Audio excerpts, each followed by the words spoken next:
창세기 25장 11절 한 절만 보겠습니다. 화면도 참고해 주시길 바랍니다. 우리 같이 함께 한 목소리로 봉독합시다. 시작. 아브라함이 죽은 후에 하나님이 그의 아들 이삭에게 복을 주셨고 이삭은 브엘라헤로이 근처에 거주하였더라. 아멘. 할렐루야. 우리 좌우로 이렇게 인사합시다. 새해에는 하나님 복이 함께 하시길 바랍니다. 시작. 새해에는 하나님의 축복이 함께 하시길 바랍니다. 감사합니다. 오늘 언약 두 번째, 우리가 물려줘야 할 유산 약속이라는 제목을 함께 오늘 나누는데요. 여러분에게 좀 식상한 질문 하나 하겠습니다. 자식들에게 한 가지만 상속할 수 있다면 딱 한 가지만 무엇을 물려주고 싶으신가요? 물론 신앙이라고 얘기하겠죠. 그렇다면 어떤 마음에서 어떤 무게로 신앙이라고 얘기하십니까?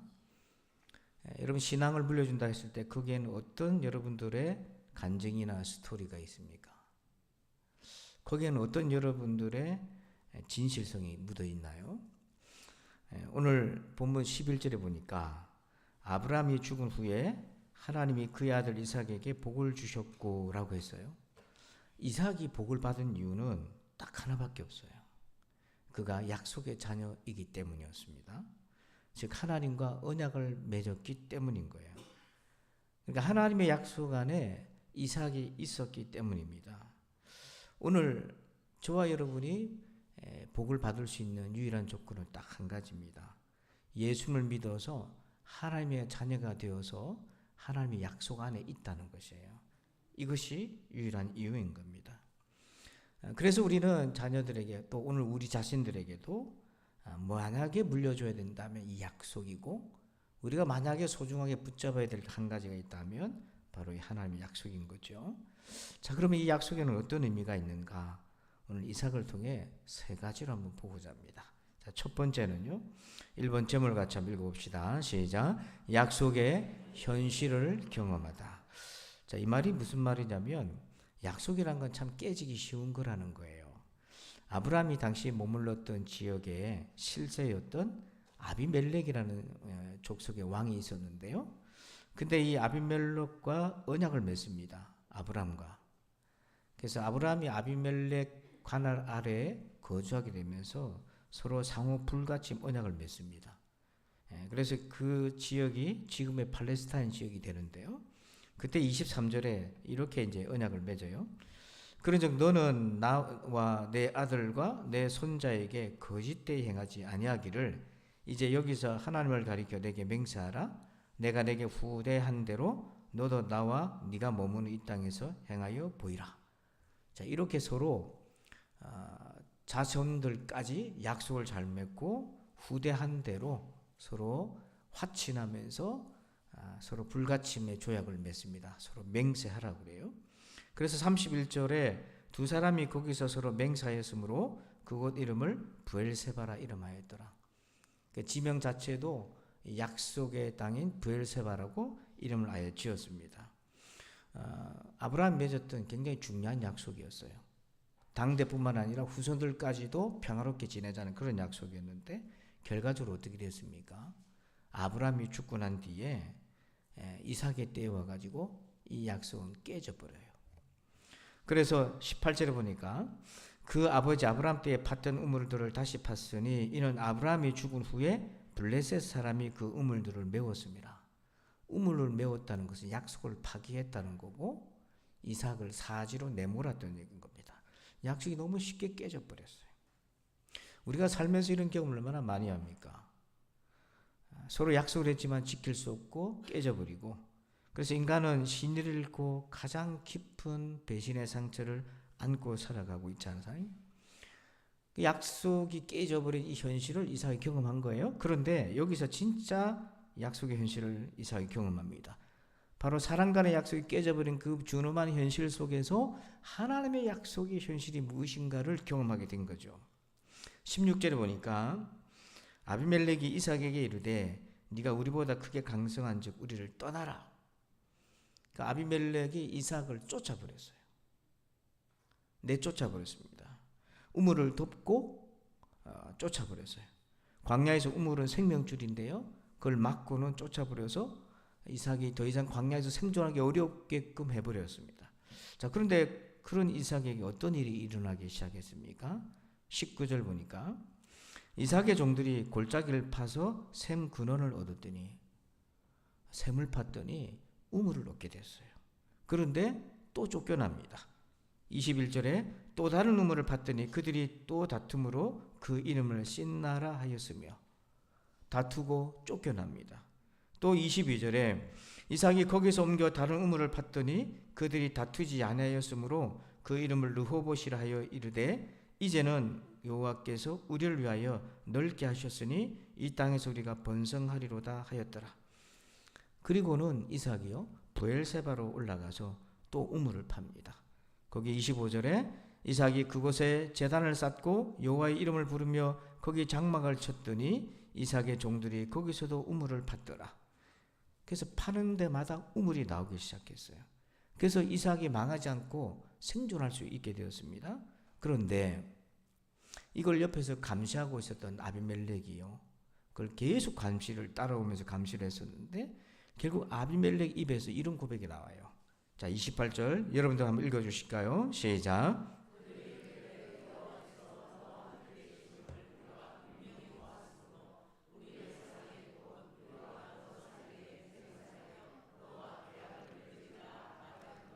자, 노골적인 방해자, 이삭이 망했으면 좋겠다고 생각했던 아비멜렉이 무엇을 목격했다고 되어 있어요?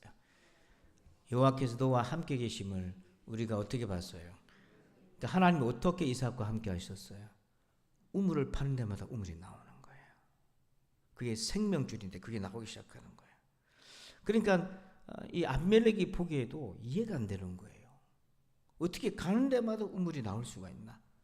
그러니까 자기들의 언어로 설명할 수 없어서 마침내 이삭의 언어로 설명을 한 거예요. 그게 뭐냐면 여호와께서 너와 함께 하시면 우리가 분명히 봤다. 무서운 거예요.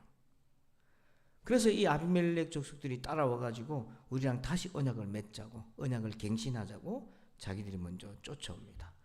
여러분, 이삭이 이렇게 쫓겨났지만 생존할 수 있었던 것, 우물을 얻고 생존할 수 있었던 이유는 딱 한 가지밖에 없어요. 그가 하나님의 약속의 사람이었기 때문인 거예요. 다른 이유 없습니다. 기술이 좋아서 그런 것도 아니에요. 딱 하나, 하나님의 약속 안에 이삭이 있었기 때문이에요. 이게 진짜 약속의 세계입니다. 여러분, 오늘 저와 여러분뿐만 아니라 우리의 자녀들이 이 하나님의 약속 안에 있기를 축원합니다. 이게 우리의 진짜 복인 거예요. 두 번째는요, 은혜로 지키는 약속입니다. 두 번째 이삭은요, 그의 평생에 잊을 수 없는 경험을 한번 합니다. 아버지 아브라함이 자기를 데리고 모리아산에서 자기를 죽여서 하나님께 바치고자 한 사건이었어요. 그래 이제 영문도 모른 채 이삭이 따라 올라가는데 이삭이 이상해서 아버지 아브라함한테 이렇게 물어요. 7절에 이삭이 그 아버지 아브라함에게 말하여 이르되 내 아버지여 하니 그가 이르되 내 아들아 내가 여기 있노라. 이삭이 이르되 불과 나무는 있거니와 번제할 어린 양은 어디 있나이까. 이따만 해도 자기가 죽을 것이라고는 상상하지도 못했어요. 이 질문에 아브라함은 이렇게 대답을 합니다. 8절에 아브라함이 이르되 내 아들아 번제할 어린 양은 하나님이 자기를 위하여 친히 준비하시리라 하고 두 사람이 함께 나아가서, 자, 하나님이 친히 준비할 것이다 이렇게 대답을 한 거예요. 자, 아브라함이 이렇게 말한 것은 하나님의 약속을 믿었기 때문입니다. 왜냐하면 하나님이 분명히 이삭을 통해서 자손을 하늘의 별과 바다의 모래처럼 많게 해 주신다고 약속하셨기 때문이에요. 그래서 이 약속을 믿었기 때문에 아브라함은 어디까지 믿음이 갔냐면 설령 이삭이 죽는다 하더라도 다시 살려내실 거다라는 믿음까지 갔어요. 그런 믿음을 가지고 이삭에게 이렇게 대답을 한 겁니다. 하지만 실제로 아브라함이 이삭을 죽이고자 할 때는 어떤 일이 일어났습니까? 12절 사자가 이르시되 그 아이에게 내 손을 대지 말라. 그에게 아무 일도 하지 말라. 내가 네 아들 내 독자까지도 내게 아끼지 아니하였으니 내가 이제야 네가 하나님을 경외하는 줄을 아노라. 하나님이 멈추게 하셨어요. 그리고 13절에 아브라함이 눈을 들어 살펴본즉 한 순양이 뒤에 있는데 뿔이 숯불에 걸려 있는지라 아브라함이 가서 그 순양을 가져다가 아들을 대신하여 번제로 드렸더라. 자, 거기에 빨간 글씨만 한번 읽어볼까요? 아들을 대신하여. 자, 여기에 주목해 보세요. 하나님은 아브라함과 맺은 언약, 이삭과 맺은 언약을 지키기 위해서 이삭을 위해서 무엇을 준비했다고 되어 있어요? 대속물인 어린 양을 준비했습니다. 그러니까 하나님은 약속을 지키기 위해서 어린 양을 준비하셨는데 어린 양은 단순한 대속물이 아니라 하나님의 약속의 보증인 거예요. 하나님이 이렇게 약속을 지키신다는 보증으로서 어린 양을 준비했어요. 하나님 이것을 통해서 아브라함이나 이삭이나 오늘 우리에게 하나님은 약속을 반드시 지키신 분임을 증거하셨어요. 근데 그 증거의 완성이 뭐냐면 디모데전서 2장 6절에 있습니다. 같이 한번 읽어볼까요? 시작. 그가 모든 사람을 위하여 자기를 대속물로 주셨으니 기약에 이르러 주신 증거니라. 아멘. 자기를 위하여 대속물로 주셨으니 이분이 누구신 거예요? 예수님. 그러니까 여러분, 예수님이 여러분 마음속에 있습니까? 예수님이 여러분을 위해 십자가 달려 죽으신 것을 믿습니까? 그렇다면 그분은 증거를 갖고 있는 거예요. 하나님이 반드시 약속을 지키신다는 증거가 있는 것입니다. 그 증거를 다른 데서 찾지 마시고요, 십자가에 달린 예수님에게서 찾으시길 바랍니다. 그래서 십자가가 중요한 거예요. 하나님은 이삭을 대신할 어린 양을 통해서 이삭에게 어떤 확신을 심어줬냐면 하나님은 반드시 약속을 지키신다. 오늘 십자가에 달린 예수님을 통해서 하나님 우리에게 무슨 말씀을 하고 계시냐면 나는 반드시 약속을 지키신다. 그 증거가 저와 여러분을 위해 대신 내어주신 아들이신 예수 그리스도입니다. 그리고 그 언약 안에 있는 자에게 주시는 하나님의 증거가 있는데 바로 우리를 대신할 예수 그리스도라고 하는 것이죠. 그래서 14절에 아브라함이 그 땅 이름을 여호와 이레라 하였으므로 오늘까지 사람들이 이르기를 여호와의 산에서 준비되리라 하더라. 여기 보면 여호와의 산에서 준비된다고 되어 있는데 여기서 여호와의 산은 모리아 산인데요. 그런데 지금 이스라엘에 성묘교회라고 하는 곳이 있어요. 이제 저도 성지순례 때 한번 가봤는데요. 성묘교회 안에 또 작은 여러분 화면에 보이던 저런 예배당 처소 같이 보이는 조그만 원형이 되어 있는데 저것이 뭐냐면 예수님의 십자가에 죽으신 무덤이 있는 그 장소로 알려져 있어요. 십자가에 죽으신 장소로. 그래서 성묘다, 거룩한 묘다 이렇게 되어 있는데요. 근데 이제 저 성묘교회가 세워진 장소가 어디냐면 바로 모리아산입니다. 그래서 우리는 이렇게 생각해 볼 수 있어요. 하나님의 산에서 준비되리라 했을 때 이삭을 향한 어린 양이지만 오늘 저와 여러분을 위한 바로 하나님의 아들 예수 그리스도가 준비된 곳이다 하는 것입니다. 그래서 여러분 오늘 우리가 예수님을 모시고 사는 사람은 하나님이 반드시 약속을 지키신다는 증거를 안고 살아가는 사람이에요. 그래서 하나님의 말씀이 약속이지 않습니까? 말씀 자체를 믿을 수 있는 증거는 예수님이 우리 안에 계실 때 그게 믿어지는 거예요. 그러므로 여러분 하나님의 말씀에 대한 의심이 들거나 혹은 낙심이 될 때마다 십자가 예수님을 바라보시길 바랍니다. 그것이 최고의 증거예요. 세 번째입니다. 우리 3번째 같이 한번 읽어볼까요? 시작. 약속은 인내이다. 자, 이삭은 이렇게 하나님의 언약을 경험하기 위해서 필수적으로 치러야 됐던 대가가 있었습니다. 그 대가가 바로 인내이고 기다림입니다. 믿음은 다른 말로 하면요, 인내입니다. 이삭의 때에도 큰 흉년이 닥쳤어요. 그래서 이삭도 양식을 찾아서 애굽으로 남하하려 했습니다. 근데 그때 하나님이 나타나셨어요. 2절 말씀 보니까 여호와께서 이삭에게 나타나 이르시되 애굽으로 내려가지 말고 내가 내게 지시하는 땅에 거주하라. 내려가지 말라고 그랬습니다. 약속의 땅 거기서 하나님 주신 복을 받으라고 기다리라고 했어요. 그때 약속하신 복이 3절에 이 땅에 거류하면 내가 너와 함께 있어 내게 복을 주고 내가 이 모든 땅을 너와 내 자손에게 주리라. 내가 내 아버지 아브라함에게 맹세한 것을 이루어. 즉 맹세한 것을 이룬다. 거류하면 복을 주고 맹세한 것을 이룬다. 약속의 주인공이 되게 해 주시겠다고 말씀하셨어요. 그러면서 이렇게 얘기하셨어요. 4절에 내 자손을 뭐와 같이요? 지금 굶어 죽게 생겼잖아요. 지금 굶어 죽게 생겨서 오죽하면 이삭이 아버지 아브라함도 애굽에 내려갔다가 낭패를 겪은 줄 알면서도 애굽으로 내려가려고 하겠어요. 주변에 다른 부족들은 아사자들이 막 굶어 죽는 사람들이 생기는 거예요. 이삭도 위기감이 생겨서 내려가고 싶은데 양식이는 애굽으로 가려고 하는데 가지 말고 여기 있으라고 하고, 그러면서 하늘의 별과 같이 내 자손을 번성하게 해주겠다고 얘기를 하는 겁니다. 지금 굶어 죽은 판인데요. 근데 이삭은 이 하나님의 약속을 믿었어요. 그래서 내려가지 않았어요. 그리고는 시간이 조금 지났습니다. 세월이 흘러서 창세기 26장 12절에 보니까 이삭이 그 땅에서 농사하여 그 해에 100배나 얻었고 여호와께서 복을 주심으로. 자, 우리는 이것을 그 해라는 말 때문에 착각해가지고 기근이 들었던 그 해를 생각하는데 그 해가 아닙니다. 여러분, 기근이 온 해에 어떻게 양식을 바로 거둘 수 있어요? 농사를 어떻게 바로 지을 수 있습니까?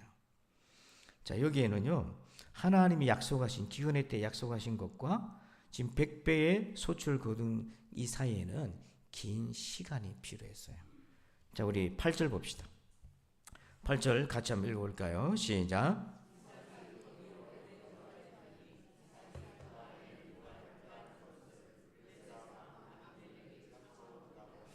거기 8절에 이삭이 거기 어떻게 됐다고 되어 있어요? 거기가 뭡니까? 기근이 있던 가나안 땅에 기근적 상황이 풀리지 않았음에도 불구하고 오래 머물렀어요. 그러니까 여러분, 긴 시간의 기근을 이삭이 견뎠다는 거죠. 인내라는 것은 약속을 바라보고 참고 기다리는 겁니다. 여러분, 기다리시길 바랍니다. 참으시길 바랍니다. 인내하시길 바랍니다. 하나님의 약속을 경험하려면 반드시 인내해야 됩니다. 조급하고 섣부르고 인간적으로 자꾸 생각하면 약속을 경험하지 못해요. 제일 안타까운 것이 약속의 자녀가 약속을 경험하지 못하는 거예요. 자꾸만 인간적인 방법으로 자기 약속만 이루어서 성취하려고 몸부림치는 거예요. 이것처럼 안타까운 인생이 어디 있습니까? 그래서 히브리서 10장 36절에 너희에게 인내가 필요함은 너희가 하나님의 뜻을 행한 후에 약속하신 것을 받기 위함이라. 자, 여러분, 이걸 거꾸로 읽어보세요. 약속하신 것을 받으려면 하나님의 뜻을 행해야 되고, 하나님의 뜻을 행하려면 뭐 해야 된다고요? 인내해야 돼요. 하나님의 뜻이라는 것이 이삭이 하나님의 뜻을 행한다는 게 뭡니까? 기근의 땅에 머무는 거잖아요. 약속하신 하나님의 뜻, 하나님의 뜻을 행하는데 모든 조건이 완벽하게 갖춰져서 행할 수 있는 게 아니에요. 부족하고 없고 모자라고. 그런데도 참고 인내하고 뜻을 행하면 약속을 하나님이 이루어 주시는 거예요. 여러분, 이걸 붙으시길 바랍니다. 지금 혹시 이삭처럼 흉년과 100배의 약속 이 사이에, 100배의 소출의 사이에 끼어 있는 분이 있습니까? 그렇게 끼어 있다면 약속하신 하나님을 바라보고 기다리십시오. 믿음을 가지시길 바랍니다. 절대로 조급하지 마시기 바랍니다. 그걸 견뎌내야 합니다. 왜냐하면 이 시간을 통해서 저와 여러분이 하나님을 진짜 경외하는 줄을 하나님 보고 계시는 거예요. 경외하시는 자에게 어린 양을 대속물로 주시는 겁니다, 여러분. 존 버년이 쓴 철로역정에 보면 주인공 크리스찬이요, 의심의 성에 갇혀요. 의심의 성에 갇히는데 거기에 보면 절망이라는 이름의 거인이 있어서 이 주인공 크리스찬과 일행들을 가둬놓고 구타하고 두들겨 팹니다. 쇠사슬로 묶어놓고 집요하게 두들겨 패요. 그러면서 무슨 생각을 갖게 만드냐면 자살할 생각을 갖게 만들어요. 왜냐하면 절망이니까 여기서 못 나간다. 나간 사람은 아무도 없다. 그래서 계속 절망의 거인이 와서 때리고 욕을 하고 비방하고 꿈을 다 뺏었고 소망을 다 뺏어버려요. 그래서 거기 있는 사람들이 이전에도 다 자살해서 죽은 거예요. 주인공 크리스찬도 그렇게 이제 나중에 몰려가지고 죽고 싶다 할 생각 정도로 몰렸어요. 이게 의심의 성이에요. 이게 절망이 거인이 가둬놓는 그런 곳이에요. 신앙생활 하다 보면 우리도 이런 의심의 성에 딱 갇힐 때 있어요. 근데 이 주인공 크리스찬이 꿈속에서 꿈을 꾸다가 몸을 뒤척이면서 자기 가슴 속에 품속에 열쇠가 하나 있었던 것을 깨닫습니다. 그리고 그 열쇠를 만지작거리다가 꺼내보는데 그 열쇠에 이름이 새겨져 있어요. 그 열쇠의 이름이 뭐냐면 약속이라는 열쇠예요. 그때 이 주인공 크리스찬이 정신이 탁 깨어납니다. 내게는 하나님의 약속이 있지. 내게는 하나님의 약속이 있지. 그걸 붙들고 기도하기 시작해요. 그리고 이 절망이라고 하는 거인과 맞서기를 시작해요. 근데 놀랍게도 이 의심의 성에서 빠져나간 사람은 아무도 없었는데 약속의 말씀을 붙들었던 크리스찬은 절망의 거인을 무너뜨리고 탈출하게 됩니다. 여러분, 저와 여러분에게 무슨 능력이 있습니까? 우리의 육신이라는 게 얼마나 연약합니까? 우리의 인생에 비축해 놓은 것이 얼마나 허망합니까? 우리의 자녀들 앞길을 위해서 우리가 노심초사하고 부모가 얼마나 애를 썼습니까? 그러나 자녀는 자기들 뜻대로 살아가지요. 부모의 의지랑 상관없이 그렇게 흘러가죠. 인생이 절망과 낙심이 올 수 있어요. 그때 우리가 붙들어야 될 게 뭐냐면 저와 여러분이 하나님의 약속 안에 있다는 것입니다. 이걸 기억하시기 바랍니다. 그래서 여러분, 이삭을 한번 보십시오. 이삭이 복을 받은 이유, 그가 복을 받을 만한 이유는 딱 하나밖에 없어요. 하나님과 언약을 맺은 언약의 자손이라는 것 딱 한 가지입니다. 오늘 저와 여러분과 우리의 자식들이 하나님의 복을 받아야 될 이유는 딱 한 가지입니다. 하나님의 약속 안에 있어야 되기 때문입니다. 그거 아니면 아무것도 없어요. 이유가 없어요. 그래서 이삭을 통해서 오늘 이 말씀을 주신 거잖아요. 이삭이 복을 받은 이유 딱 하나, 약속의 자녀이기 때문입니다. 그러므로 세 가지를 꼭 기억하십시오. 첫 번째는 약속의 현실을 경험하세요. 세상은 깨지기 쉬운 약속의 세계이지만 하나님은 반드시 지키십니다. 이게 우리의 현실이에요. 두 번째, 은혜로 지키시는 약속을 기억하십시오.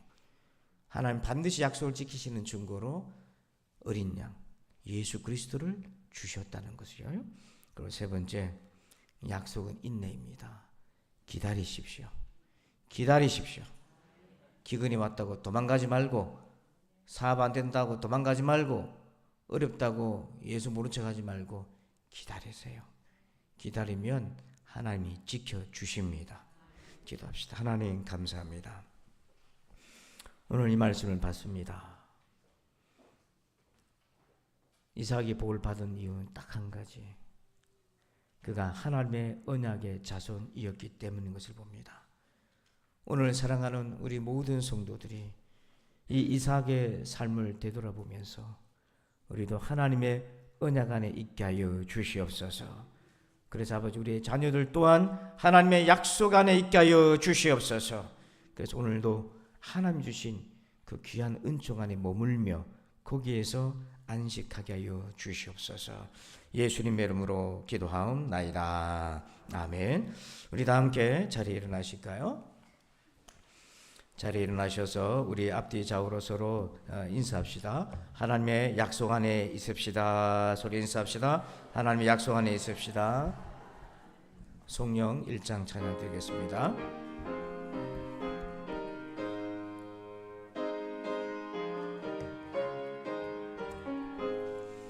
만국의 근원한 찬송 드리고 저 천사여 찬송하세. 찬송 성부 성자 성령 아멘. 이제는 우리 구주 예수 그리스도의 은혜와 하나님 아버지의 그 크고 놀라우신 사랑하심과 성령님의 감화감동 교통의 충만하심의 역사하심이, 하나님은 반드시 약속을 지키신다는 그 증거로서 어린 양 예수님을 보내신 것을 기억하며 그 약속을 얻기까지 인내하며 믿음으로 살기를 원하는 우리 모든 성도들 위해 이제부터 영원토록 함께 계실지어다. 아멘.